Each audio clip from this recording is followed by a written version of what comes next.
بسم اللہ الرحمن الرحیم۔ اسلامک ہیون چینل میں خوش آمدید۔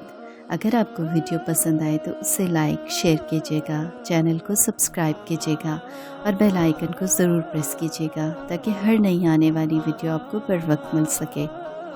حضرت جنید بغدادی رحمۃ اللہ علیہ کے زمانے کا مشہور چور ابن سابات آپ کی محبت و شفقت کی بدولت آپ کے مریدین میں داخل ہوا۔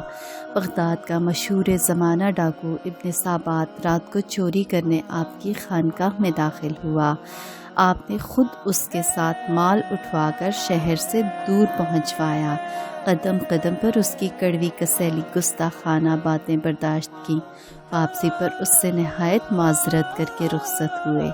فرمایا، آئندہ جب کبھی تمہیں ضرورت ہو میرے پاس چلے آنا۔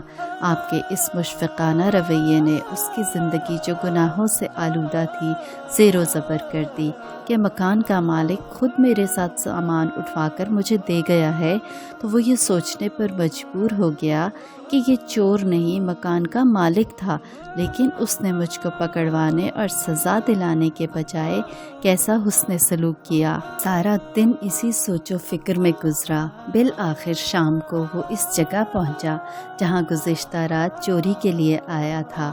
مکان کے قریب کسی سے معلوم کیا کہ اس مکان میں کون سا تاجر رہتا ہے۔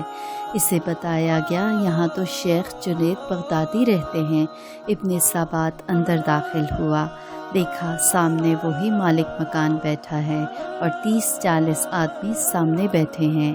عشاء کی اذان پر سب لوگ کھڑے ہوئے، شیخ بھی اٹھے۔ جو ہی دروازے سے قدم باہر رکھا تو زمانے کا نامور ڈاکو ابن سابات بے تابانہ آپ کے قدموں میں گر کر زار و قطار رونے لگا۔ اس واقعے کے کچھ عرصے بعد شیخ احمد بن سابات کا شمار آپ کے مریدین میں ہونے لگا۔ ابن سابات نے وہ راہ لمحوں میں طے کر لی جو دوسرے برسوں میں بھی طے نہیں کر سکے۔